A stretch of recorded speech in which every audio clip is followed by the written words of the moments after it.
listening to Next Level Thinking on St. Martin Gov Radio 1079. Hi, welcome back, listeners. Just before the break, we were discussing how you can get diagnosed with a mental illness. You can get diagnosed by a psychiatrist or a psychologist, and there is a whole process before it.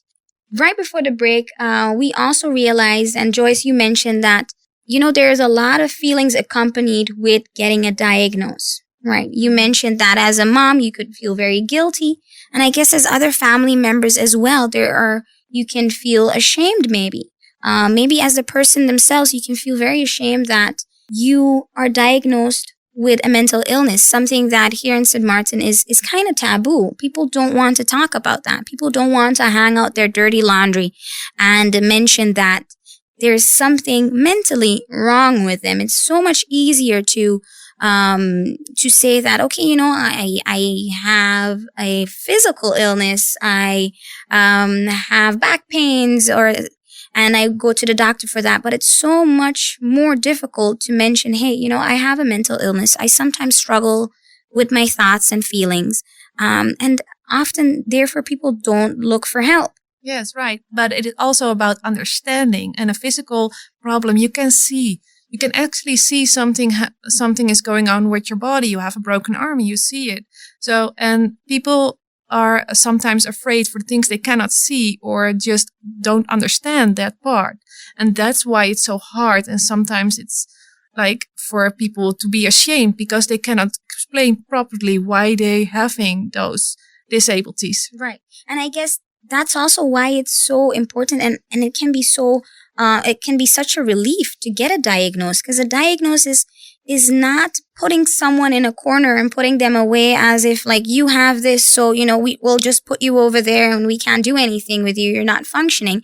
It's more to get a better understanding of how this person functions. We see specific characteristics, traits in one person combined, and we diagnose them so that we know how we can deal with them. So we know what type of therapy methods or approaches would work for them. True, yeah. For example, ADHD, we mentioned before the disorder. But for parents, it's really actually a relief when they're not a relief like, oh, finally, he has something, but it's more finally, I know what's wrong with my child.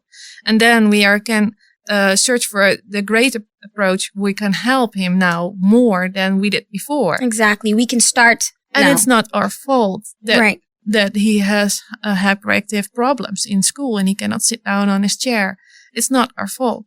This is a point where, as you said, it's not a relief that, hey, my son has this, but it's the relief of knowing what's going on, which means you can take steps to improve the situation or to help your child and to help yourself as a family manage with this situation. Yeah, and it's good that you say the family. When you have somebody with a mental illness in the family, the rest of the family members have to understand where and how to approach this person and that this person needs more time or a different way of talking to or something like that. So is very helpful also. The whole stress within a family or within a situation is like mommy's taking more time with Johnny, So attention goes more to the other child who has something. Yeah. And if they understand what this other child has, then everybody could help. Yeah. I can imagine though that as a sibling it could be very difficult. As a child, understanding such an extensive situation can be hard. And I can imagine that a sibling might feel they're getting less attention. It can unbalance the family as well, take the family out of their balance as you said, Carmencita. One child might be getting more attention because they need it, rightfully so. But of course, the other children deserve and need that attention as well in their development. And I think just understanding that as a family together is important, not only to focus on the child that has the disorder, but also on the siblings that do not have disorder and also deserve that attention though. Because I do realize that sometimes the attention now goes too much to the person with the disorder and the rest in the family is forgotten. I think it's also very important to realize that part, that we have to take into account that this person has different needs, but we also need to take into account that the others in the family have their own needs. They have needs as well. Exactly. And they still need to be fulfilled, especially siblings amongst each other. But also, I can imagine a feeling of shame and maybe anger in the beginning of getting a diagnosis. Feeling that, why me? Exactly, why me? Where did it come from? Yes. And I think understanding the fact that, as we said in the segment before, that it's no one's fault, that it can be genetics, it can be chemicals being unbalanced in the brain. There are various factors coming together in a person that can result into a disorder. And there is no one to blame. The thing that we can do now is that we know what the problem is and we have identified the issue, is get that help that we also deserve. And I understand that you're afraid of what might, the neighbors think or the people in school or just the people around you, because everyone has their opinion ready.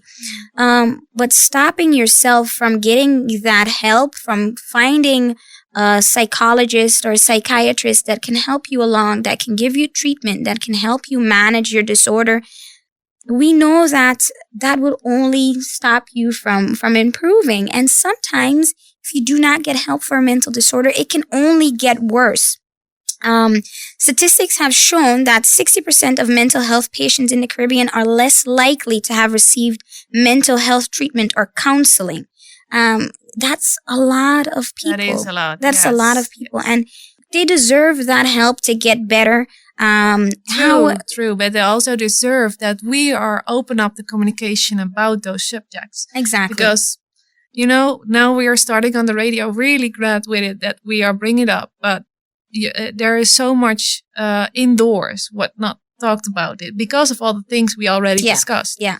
And I guess when people they notice that something is going on, but they're afraid to go out and seek for that help, they might self-diagnose. I mean, we can all Google and go on the internet and then, find a list to check off. Oh, I have this. Don't do that, people, please. I do that myself when I have something. Don't, Joyce. I know the urge, because sometimes I'll go like, oh, okay, instead of going to the doctor, I can check. It doesn't work. There are professionals trained into clinically identifying what is going on. And sometimes it doesn't have to be severe. Sometimes when you go to a psychiatrist or psychologist, you're not immediately diagnosed with a mental illness. You'll have a decent conversation. They'll check out what's going on. And maybe you just need 2 conversations with a minor issue and you can go about your way again. And maybe you need some extra help, and that's okay as well. What I also want to mention, we're talking about family and people around. Having a good support system is so very important and can help a great deal when dealing with mental illness. Not only for the ones suffering from a mental illness, but also those supporting. It can be a very heavy task to take care of someone with a mental illness. And remember that mental illnesses are very common and deserve attention too. The same as we keep our body healthy, we need to take care of our mind. When we cut ourselves, we make sure we clean the wound, because we know that if we don't, it might get infected. The same goes for mental health. If we leave it sit there, it will only get worse. We'll have to tend to it. And there are places that you can go. We have the Mental Health Foundation. We have private practices where you can go. Go and check on our website, apapsxm.com, and our Facebook page as well, apapsxm, and you can find the different psychologists on the island. So don't be afraid to ask for help. That is, I think, our take-home message. If something small, something big, you can always see a psychologist, counselor, or coach. Thank you all for listening today to Next Level Thinking. This program has been made possible by the Ministry of Health and DCOM. So as I said, please follow us on Facebook. And don't forget to tune in the next time to Next Level Thinking on St. Martin Gov Radio 107.9. Next Level Thinking.